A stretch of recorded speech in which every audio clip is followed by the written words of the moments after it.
এই দেশে মধ্যবিত্তের ঘরে জন্ম নিলে হারাইতে হয় নিজের অধিকার, আর সেই অধিকার দাবি করতে গেলে পরিবারে কেউ মুক্তিযোদ্ধা নাই বললে হইতে হয় রাজাকার। তো বলি, দেশের জন্য মুক্তিযোদ্ধারা 9 মাস যুদ্ধ করছে মানুষের অধিকার ফিরিয়ে দেওয়ার জন্য ভাই। সব সুযোগ সুবিধা শুধু তার 14 গোষ্ঠীরই দেওয়ার জন্য বললা যায় নেই। এই নাও দেশ স্বাধীন করে দেয়া গেলাম, এবার আমার নাতি পুতি ছাতি লাড়ি যদি চোর বাটপার আর অযোগ্য হয় তাদেরকে যোগ্য স্থানে বসায়ও। রক্ত দেওয়ার সময় কোনো মুক্তিযোদ্ধায় কিন্তু এই কথা বললা যায়নি, বরং মানুষ যাতে তার যোগ্য অধিকার ফিরে পায় সেই জন্য হাজারো লক্ষ কোটি নারী পুরুষ রক্ত দিছে ভাই। আর আজকে যাদেরকে রাজাকার বলতাছেন না, দেশের প্রতি তাদের অবদান আপনারা কল্পনাও করতে পারবেন না। কারণ সেই মানুষগুলোর যোগ্যতা থাকা সত্ত্বেও টাকার জন্য চাকরি না পাইয়া বাপের জমি জমা বেচা প্রবাসে পাড়ি জমায়, আর মাসের পর মাস কষ্ট করে নিজের দেশের জন্য রেমিটেন্স পাঠায়।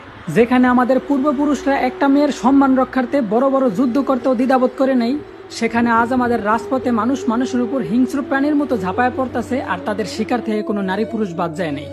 1000 বছর আগে বলে যাওয়া আমাদের প্রিয় নবীর কথাগুলা ভুল ছিল না ভাই।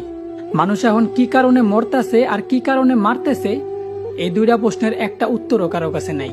এখন বিচারকদের কানে কখনোই পৌঁছাইব না যদি বলি বিচার চাই বিচার চাই, কারণ বিচারকদের কান অনেক আগে থেকেই টাকা দিয়া বন্ধ করে দেওয়া আছে ভাই।